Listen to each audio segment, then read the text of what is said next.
ñun addiya njotug ndigal lañ koy tudde waaw danoo war a am ndigal ci te taalibe bi war def dara loolu ci ndigal te moom xas nañu rëcc ma ne nag nan jot ndigal loolu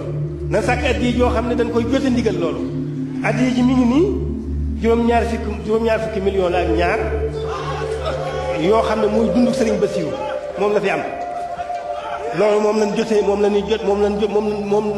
moom la bëgg nga jotal nu ndigal bi waaw yërëm nu mu yàgg na lépp dalu ci suñu wàll kenn ku ne sa bopp moo la ko amee te foo nekk mu fekk la fa moom kooku jëlul sonn dëgg la nit mun te doom loo xam ne nañ foog mu yëngutu waaye dañ koy jàpp yëngutu rek tàllal ko suñu loxo te jàng ko